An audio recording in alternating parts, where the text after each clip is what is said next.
Hello, everybody. Drasco here from uplevelmind.com, where my main mission is to help heart-centered entrepreneurs who know all the business strategies realize their next revenue milestone by mastering what's between their ears. And for today's episode, we have a real talk segment where I bring on a heart-centered entrepreneur who isn't seeing the consistent, stable growth in their business. And then live on the call, I get to help them get out of their own way on one inner challenge that they're currently experiencing towards their next business upgrade. And for today's guest, we have Jay Uecker. My apologies. This screwed me up before we started because I screwed up your name, and here we are again. You got it. You got it. I got it. Okay. Well, in that case, Dr. Jay, he is the founder and the owner of BioSoul Integration Center in Louisville, Colorado. He is a healer, he's a chiropractor, intuitive online coach, and the author of If It Didn't Hurt, How to Resolve Your Pain and Discover Your Life Purpose. He's actually been doing this for 2 decades, helping people navigate the ups and downs of their healing journeys. And over the course of that time, he's worked intimately with nearly 3,000 people. And those who seem to be most drawn to Dr. J and his BioSoul integration tend to be those that have felt that strong calling to do the work of consciously leaning into the growth and evolution as human beings, and to do the work of integrating their soul's gift and to do that in their physical bodies. So, Jay, very cool to have you on. How are you doing today? Thanks, Drasco. I'm doing pretty well. It's a nice, beautiful Monday here in Colorado.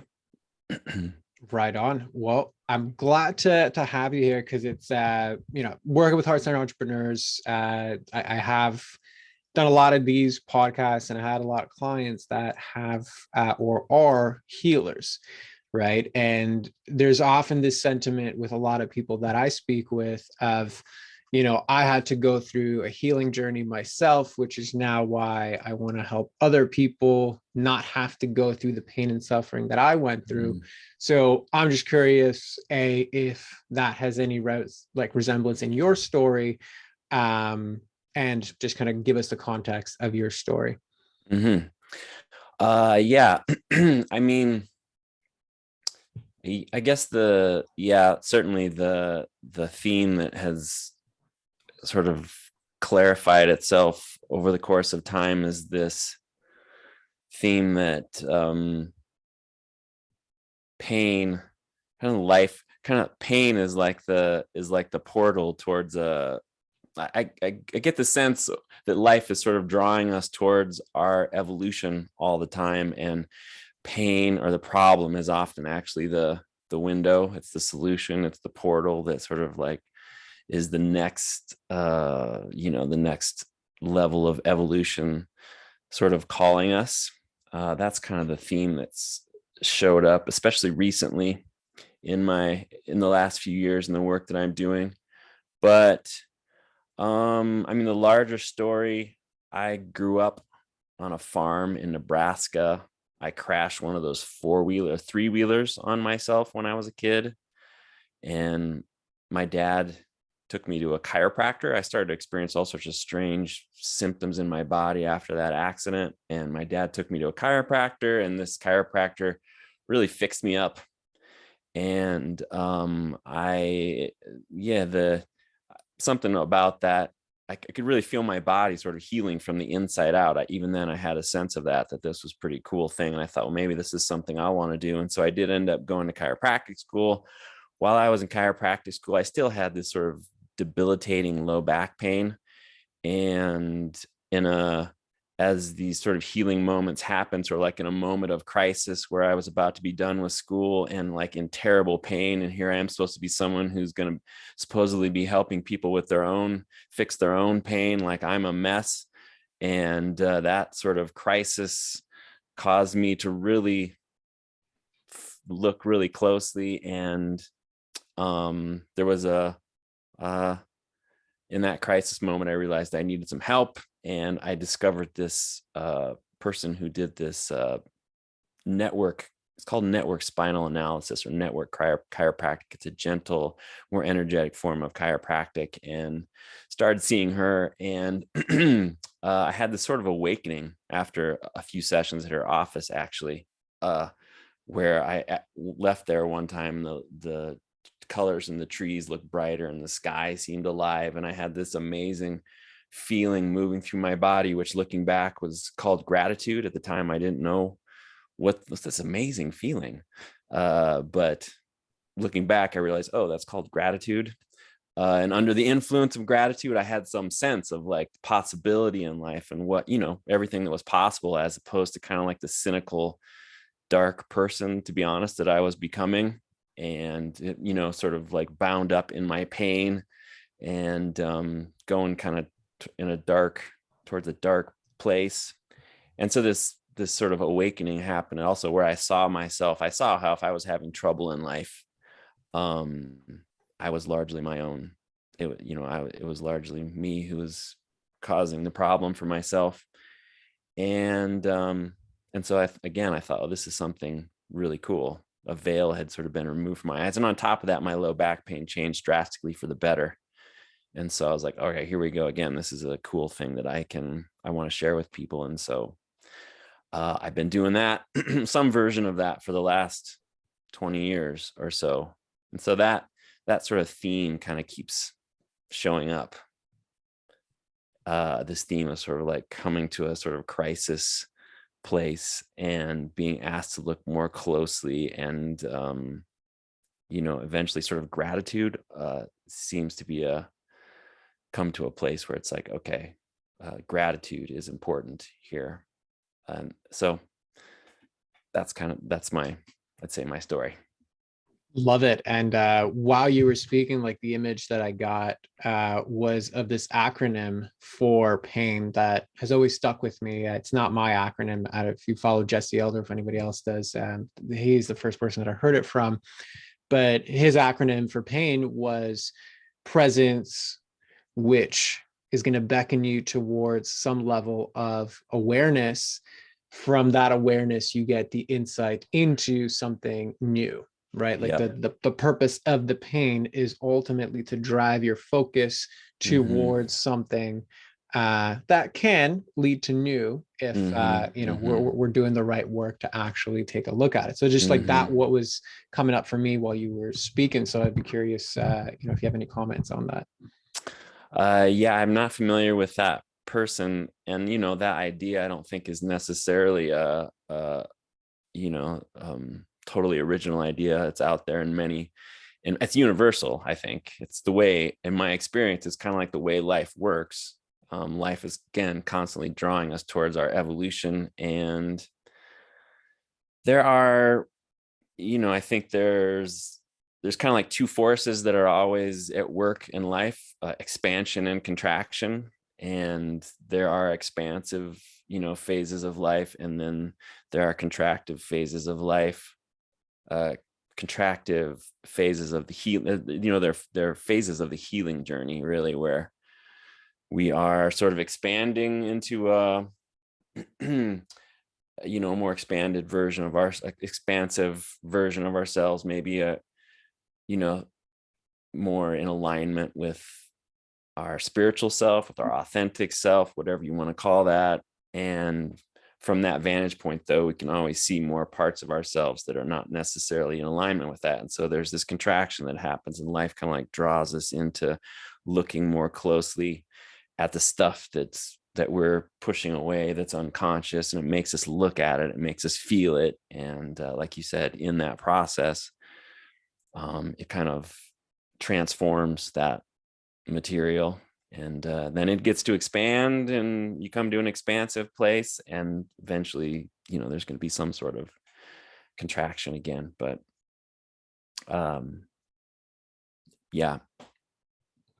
Right on. Yeah, it's that cyclical, what comes out comes back in, et cetera, et cetera. So yeah, 100%, I resonate with that. So given all of that, like given this very, experienced career, clearly this is not your first foray into diving deeply into, not just this topic, but like these types of topics. So what is it that is happening in your business right now to kind of bring you here today? Right.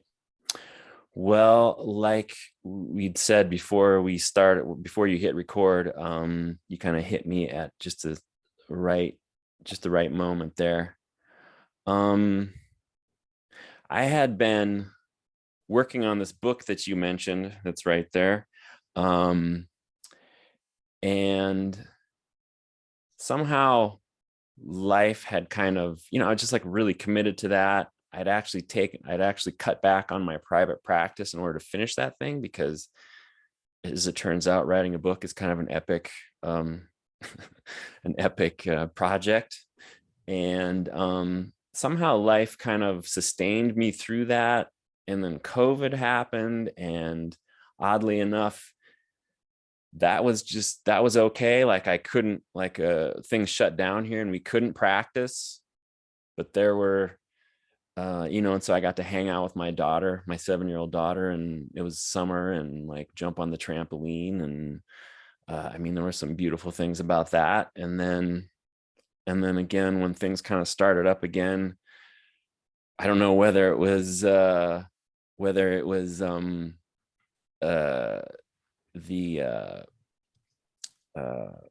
money that the state was, unemployment and things like that, which I took advantage of too, but I don't know other people taking advantage of that. But all of a sudden there was this, quite an influx of clients through in these last year and a half or so that were, and while I sort of like finished off this book.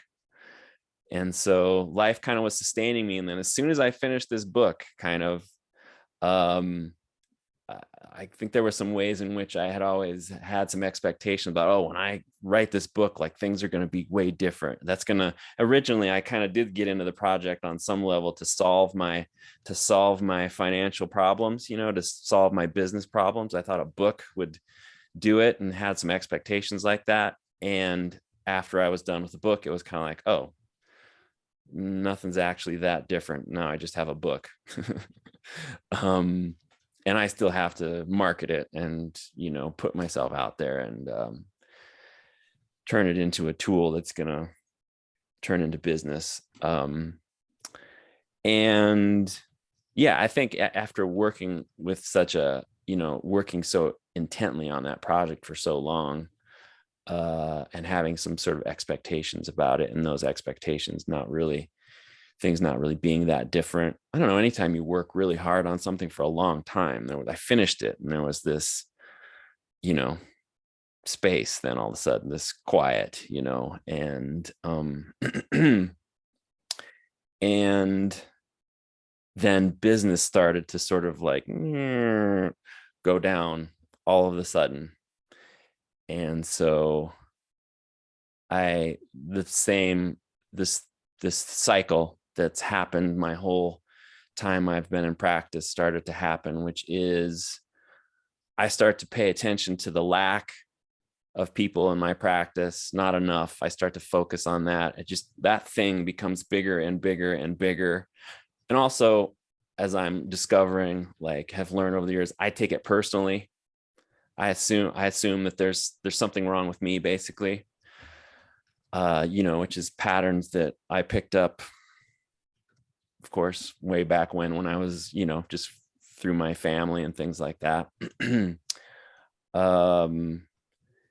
And so my experience is like noticing like the lack just gets bigger and bigger and bigger until that's all there is. Until then, even being at my practice, doing this thing that I love, which I really do love, even being in my practice, all I can pay attention to is the lack, is the people that aren't there. When there's, someone there, even I can only pay attention to who's not there, what's not there. And then even being in my practice sucks. And I don't want to be there. And that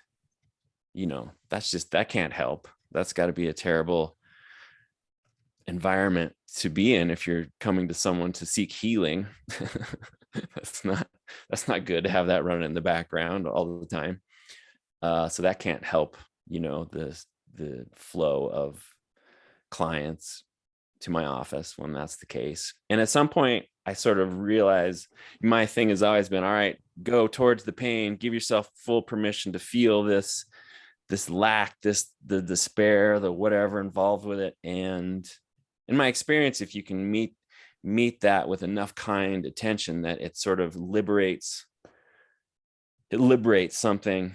And in this situation, I don't know, I've never been able to sort of, I don't know, maybe I've never been able to sort of penetrate it fully, but I always have to go at some point, just like, all right, I'm tired of feeling this way. And then I start to remember this lesson that I've learned over and over again about gratitude. And I remember how I've kind of forgotten about gratitude and how I'm always focusing on lack. And then I just have to like turn it around. I realize, okay, this is just a crappy way to live, basically.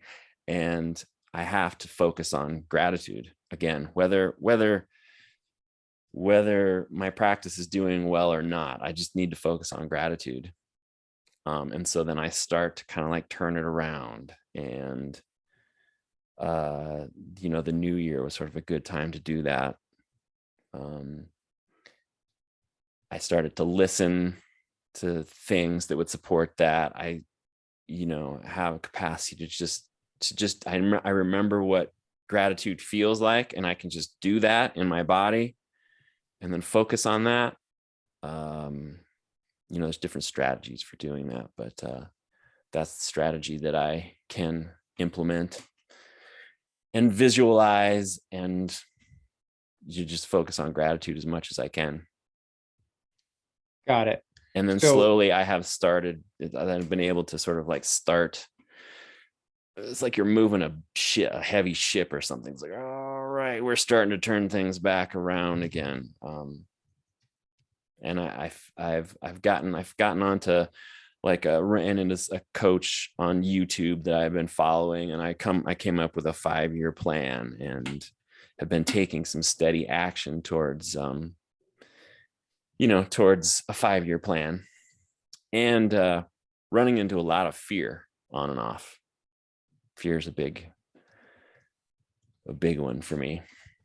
Even today, the thought of doing all this podcasting stuff and all that, like,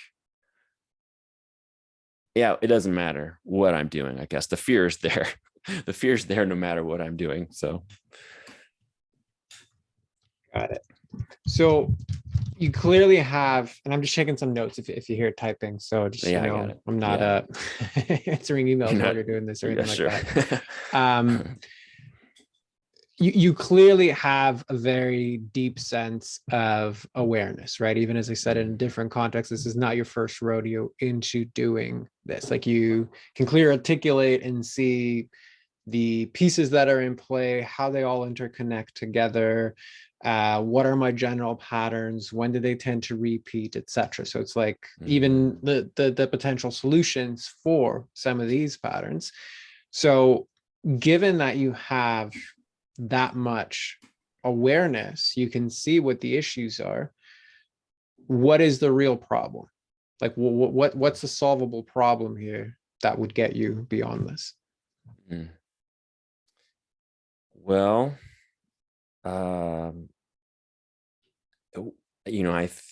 even though there's this awareness, I mean, I think these things are deep-seated unconscious stuff ultimately. And so I've been, since I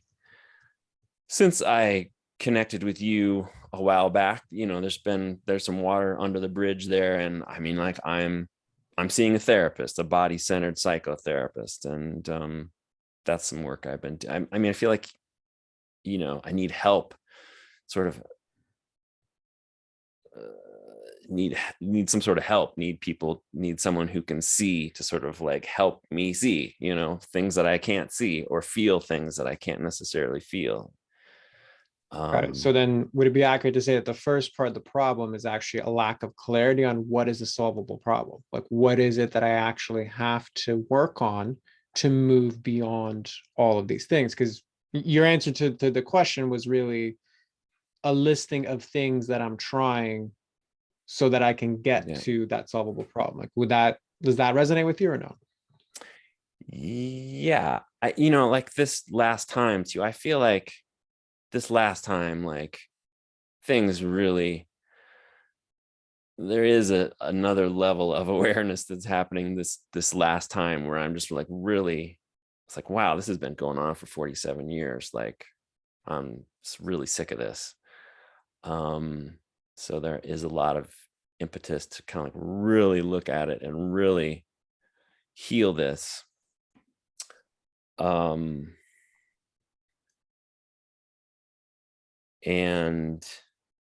yeah, it's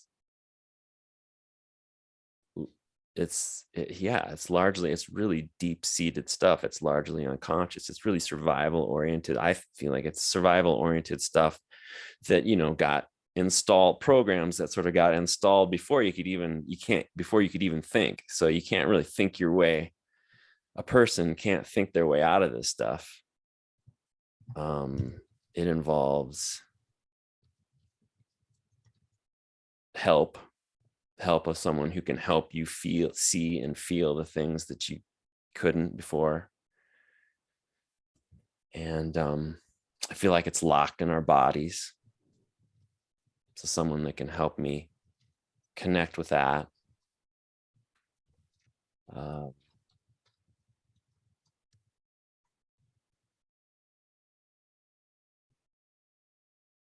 Yeah, I hope that, I don't know, answers your question, or if you have more to dig in deeper, feel free. Sure. So yeah, I appreciate that. And it doesn't answer it directly, but I think it gives more context to what's actually going on. So before we dive into that piece, I just want to zoom out a little bit more and see, like, okay, this has been a lot, like I said, a lot of self-awareness on what are the internal pieces and how they're all interconnected together. If you zoom out, how is this affecting your business? Or put another way, how is it manifesting as business problems? I think it just it stops the flow. It just really puts a just stops the flow. I don't know. What do you mean when you say stops the flow? I think I know what you mean, but I'd rather have your clarification.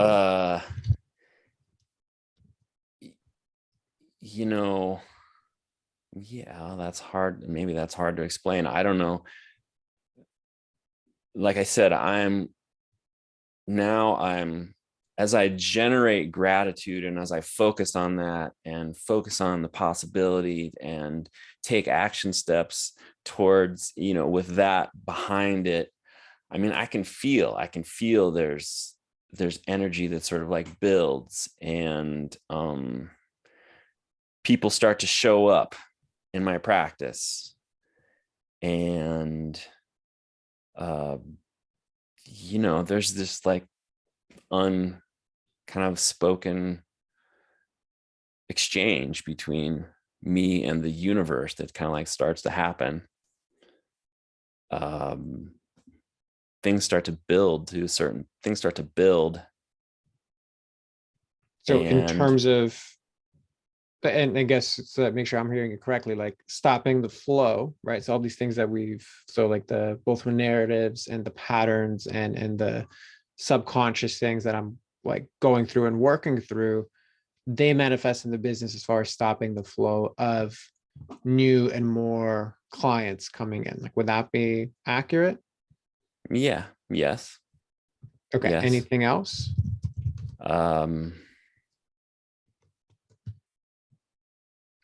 Probably, but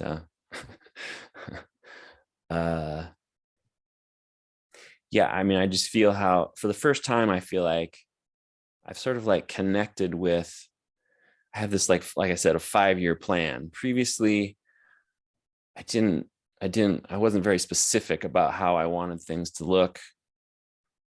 And I feel like that's important. Like I've connected with this sort of 5-year plan thing. And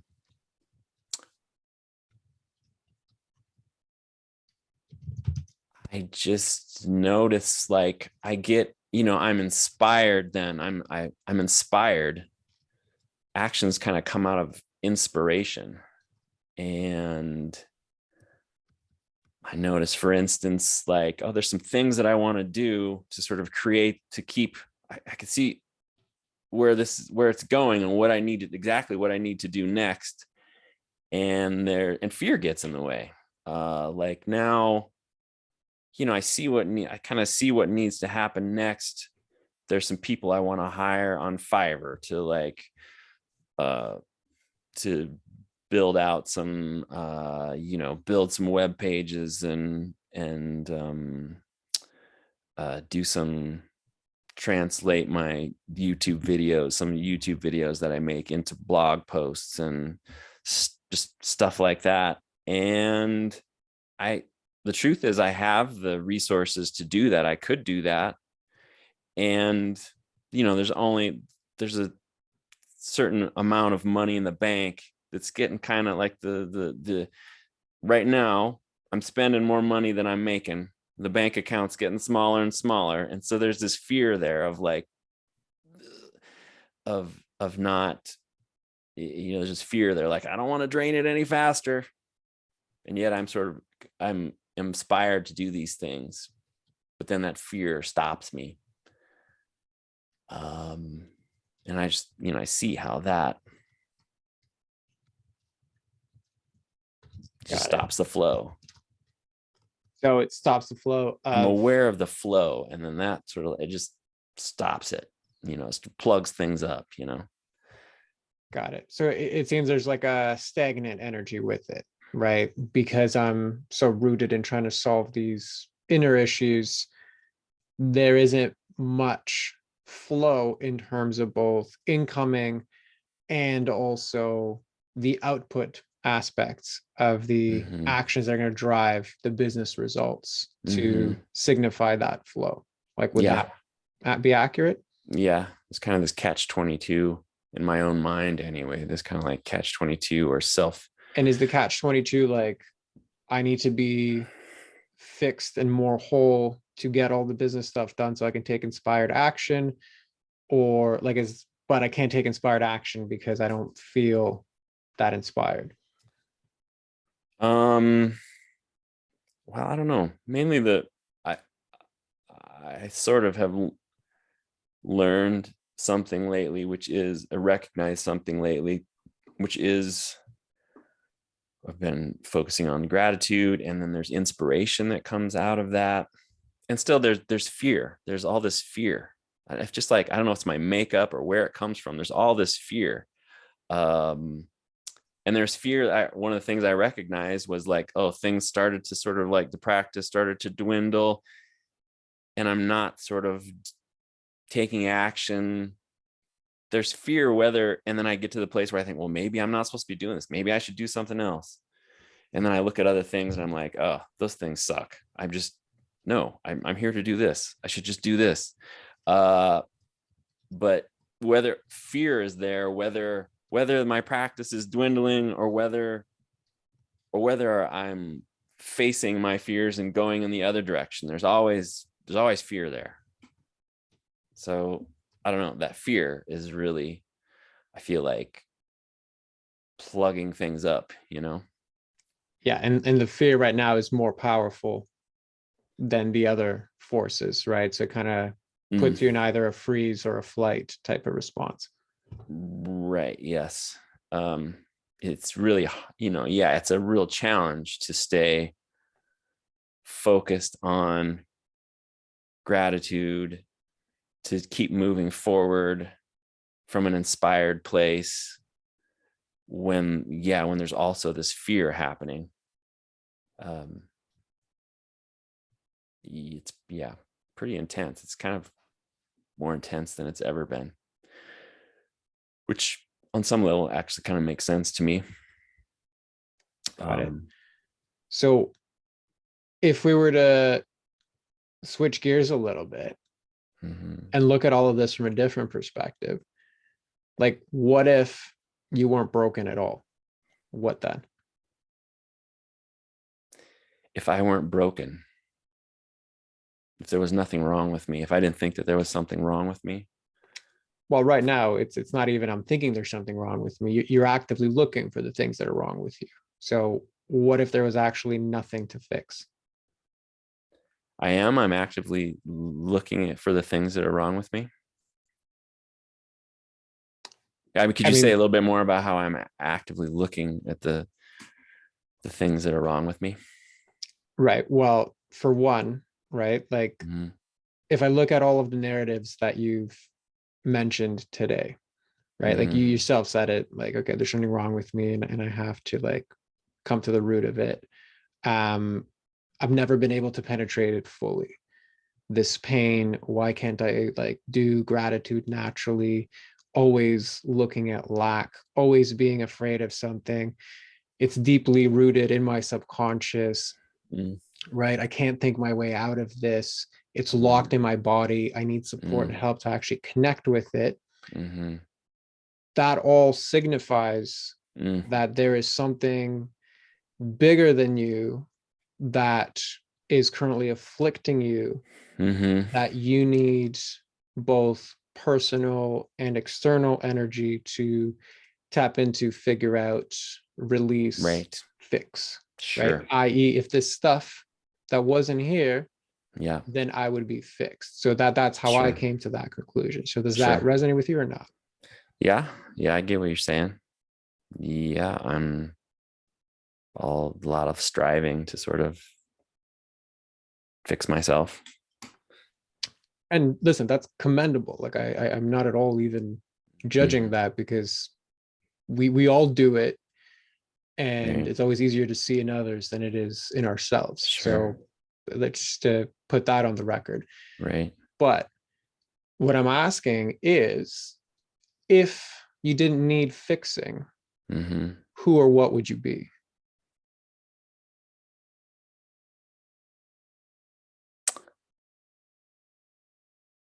If I didn't need fixing,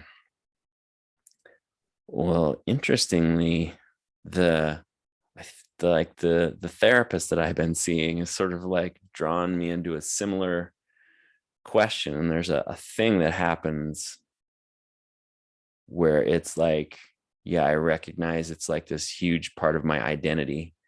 And I come to this place that's really empty. There's like nothing, empty. Like, So if there was nothing to fix, I don't you know would be who I am. empty. I don't know who I am. I come to this place where like, shit, sorry, maybe I'm not supposed to swear. You can make Okay. this into a pirate podcast all you want. Like that's fine with me. Shit, maybe I'm not supposed to, well, I forget what I was going to say. Um, I don't know who I am. Basically, I don't know who I am. If you didn't have to keep fixing yourself, you don't know who you are. Yeah. I don't, maybe on some level, I don't exist. Maybe on some level that's true.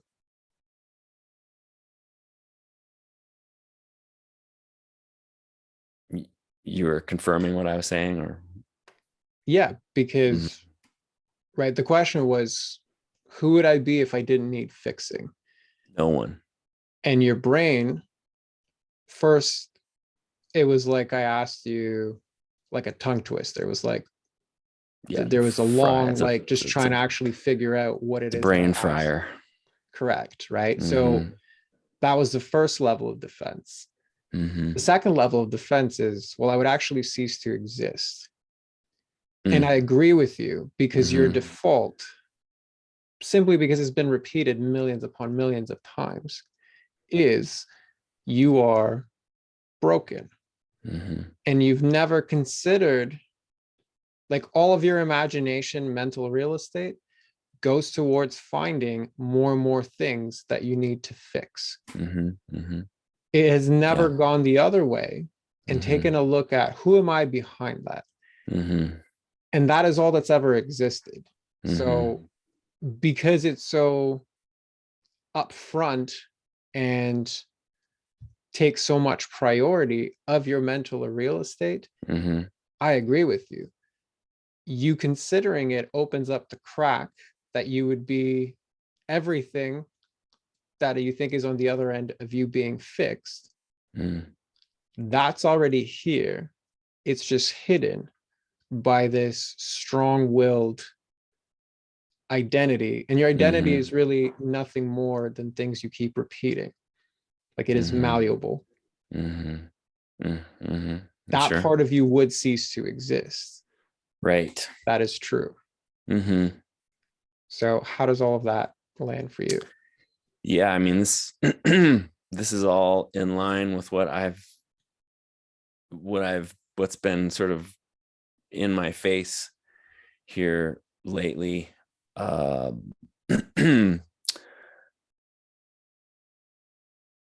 yeah, and it's not, I feel like it's something that's, again, it's something that's sort of like beyond the mind. And so it kind of zaps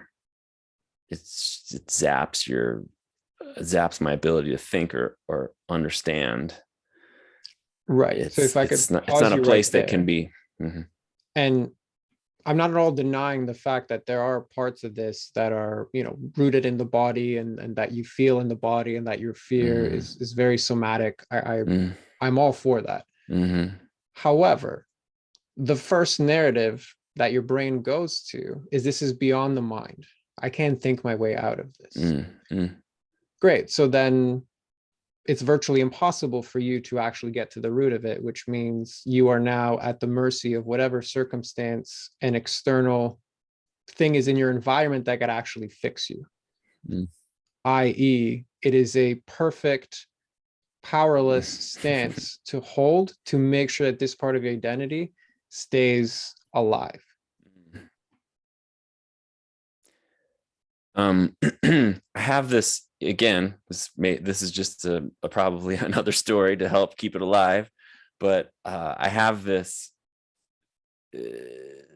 story that, like I said, you kind of like, you have to feel your way through. You can't necessarily think your way through. And like on the other side of that, if you can manage to, yeah, there's like an identity that's trying to die. This is my, again, story. Identity that's sort of like trying to die, and that I'm trying to like set down. And in setting that down, or in letting that die, it's like, there's this death process that has to go through, and that there's fear and all these things that come with that. And that if you can allow that to happen, that on the other side, that there will be you'll come through that, and there will be another side. And then it's like, oh, I can see now, in hindsight, I can, the understanding starts to, trickle into your thoughts, after the fact. But like going through that crucible, or going through that gauntlet, or whatever you want to call it, your mind kind of has to disappear. Sure. And I think the first things that I would just actually acknowledge you for the fact that that's like a crack, like the possibility that there's something beyond it, Mm-hmm. it exists in that narrative you just shared, Mm-hmm. right? It was also very heavy and like suffering induced. I have to go through the crucible. I have to like go in there. I have to like dig it all That's true. out, That's right? true. Yes. So Mm-hmm. that's probably again setting you up to go to places that are just going to Mm-hmm. reaffirm the fact that I am broken, Mm-hmm. right? Which is fine, but I just want to acknowledge you for the fact that it's at least cracking, Right. right? To zoom out and kind of give you the broader concept of where I'm going at this. And I did a podcast episode on this, but it came up in a bunch of different podcasts that I've done with guests on here as well. But this sentiment of like the higher resolution problem. So what I mean by that is like if you ask somebody to draw a house and they just drew an outline of a house, like here is, kind of like the square bottom with like the triangle top, here's a chimney, like it looks like a house. Cool. Everybody knows it's a house, it's a house. It's an outline of a house. But then you're like, okay, but like it's kind of a crappy looking house. So like I need to add some stuff in. So you add like the door, you add the Mm-hmm. windows, you start to add like shingles to the roof. There may be some smoke in the chimney. Okay, this is like clearly now a house. It's a better looking house. Like I Mm-hmm. could do more than this, right? So you start to like shade it in, you start to color it. Maybe you add like perspective and 3D elements to it. Like you're just getting this like more and more detailed, intricate house. but the whole time it's a house. Okay. How is this relevant to your problem right now? If you replace house with I'm broken, so much of your mental real estate goes towards painting and shading and coloring and creating this higher resolution problem of I'm broken. Right? Right. Yeah. So you can go down this unlimited road. Like you said, what I focus on expands. I focus on lack. I end up getting more lack. And I become obsessed with the fact that there is lack. I can't be present with my clients because there's so much lack. It's the exact same thing with brokenness, that you actually can choose for there never to be a bottom to how broken you can actually be. Right. So that's not to say that you discount the whole thing. It's to say that we start this conversation by saying, I just need an outline of a house. So if you've already outlined in very good detail that like, hey, this is the patterns that I have that point to me being broken. What if that was all that I needed to then execute on the choice that I can actually walk from the knowingness that that's not who I want to associate with anymore. I don't want to cast votes towards this part of my identity. I don't want to keep reliving the past. That is actually a choice of, and I'm going to say simply, it's not simple. It's simple in its concept. It's not that simple in its execution, just because there's a lot of resistance with it. Thanks for the that. simplicity is in, if I've lived with this ball and chain for so long, it is the awareness work that I've already done that's actually let that go.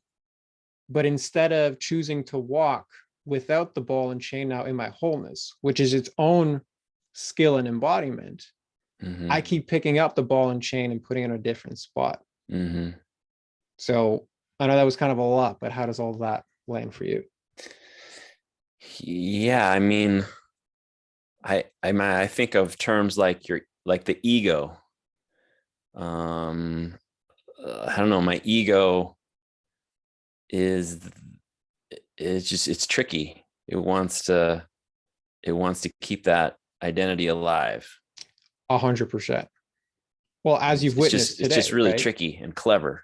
100%. Its sole job, and it's actually doing its job well. Like if you're looking at gratitude and you want to like really do like a mind twist around it, you can be grateful that your ego is doing an extremely good job of maintaining the default. Yeah.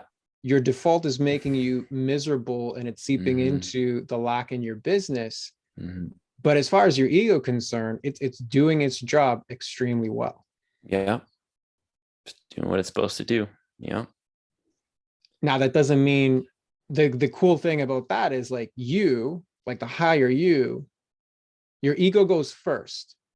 It has, it's hardwired, that survival bit into us to go first. Our higher sentiment, while it doesn't go first, it does have final say.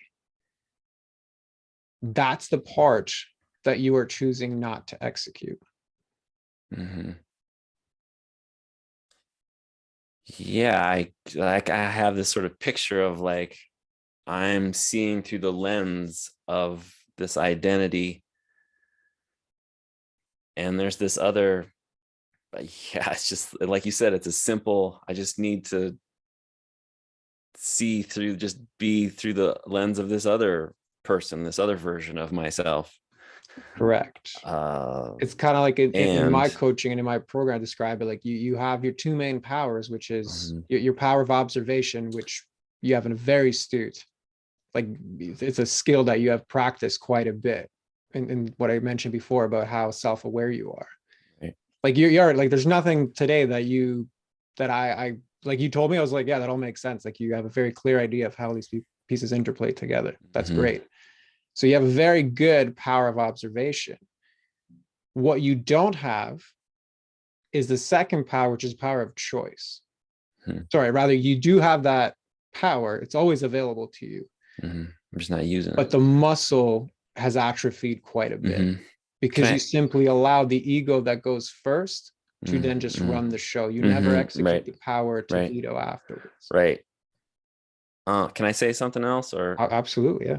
um again, I have this sort of, it's like, it's like a fish lives in water or something, but it doesn't, it's never known anything else. It doesn't been out of the water. And so it has no idea that it like lives in water. It kind of feels like that. It's like, I get what you're saying. And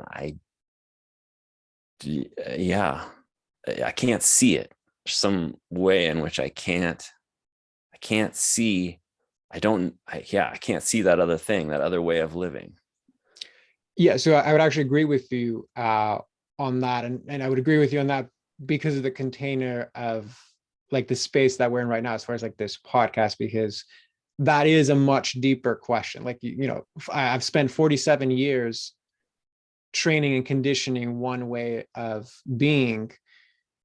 It's very foolhardy to think it's going to shift in 45 minutes of talking to a stranger on a podcast. I think that what I can offer to you is the observation that like you are so powerful that you are actually convincing yourself that you're powerless here.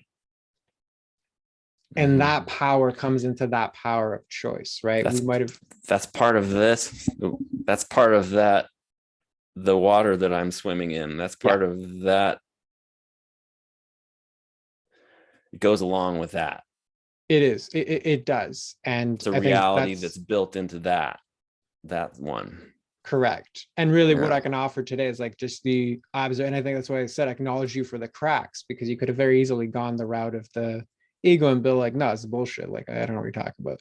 So that's why I acknowledge you. Like, maybe there is a possibility out there. I don't know what it looks like. I need clarity on it.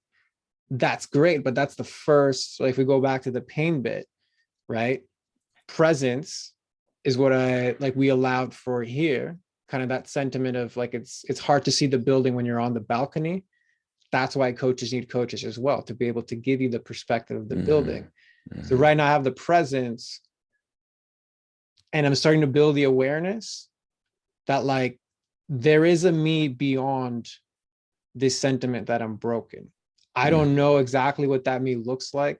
I don't even know what that person might look like. Like, I've been in business for a long time. This is the first time I'm thinking of a 5-year plan.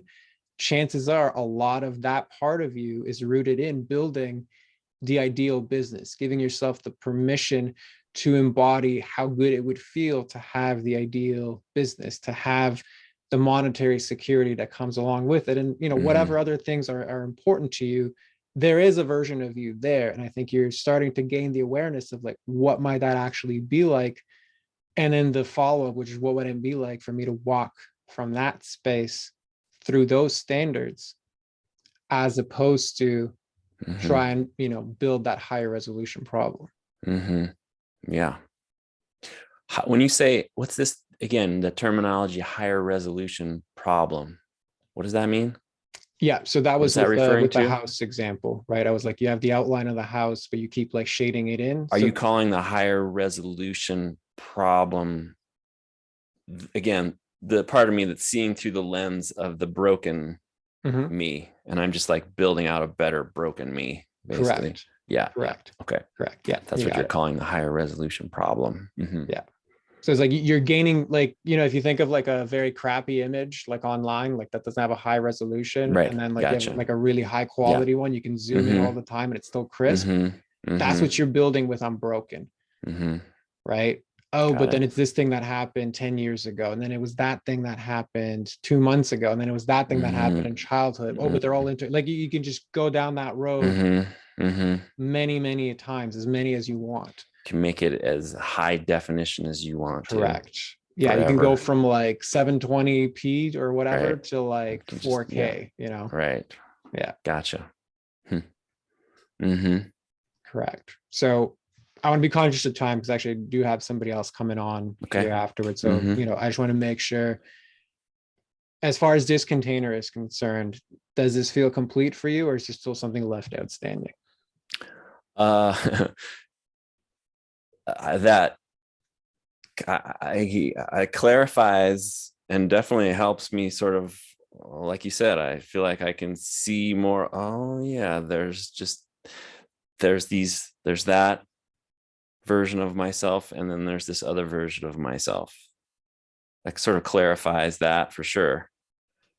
As far as like how to do that, not so sure. Can't sort of, I can see that there's a possibility there. Can't see exactly how to do that. Yeah. And that's fine, because that's a much more involved process on Sure. like how to do that, right? So that's kind of what I meant as far as like the container here. Right. But yeah, if that feels complete for you, then why don't you just kind of sum all this up for us to close us off? Why don't I sum all of what up? So like your experience and realizations of going through this process. Sure. Well, it was like, yeah, I mean, another reality started to, a reality that I couldn't see, totally blind to. I'm totally in this reality, absorbed by this reality over here, the broken reality.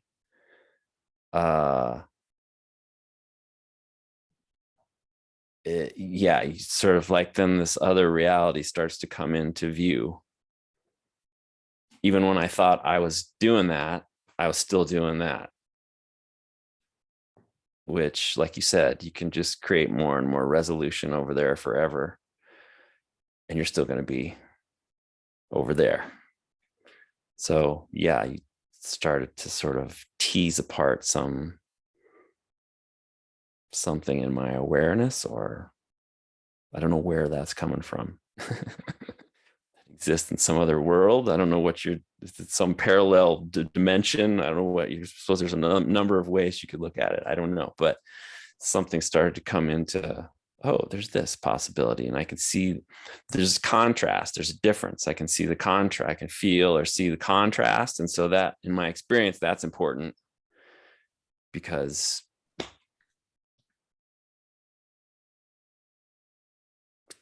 this is one thing and this is another. 100%, yes. And that, I think it's a beautiful way to say it. It's like this thing blossoming somewhere we didn't think to actually look. So kudos to you for doing that and for going there. So yeah, why don't you then just close this off, let everybody know who's the best person to find you, where can they find you? Floor is all yours for that.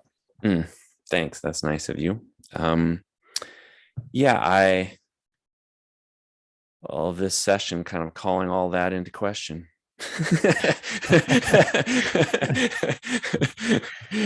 But I thought I was the guy who helped people integrate their soul's essence into their body. Maybe that's what we're talking about here. I have some sense of there being sort of like two parts of us, more of a corporeal part and a more spiritual part. And I think our goal for being here on this planet is to integrate our spiritual self into these physical bodies so we can share those gifts on the planet.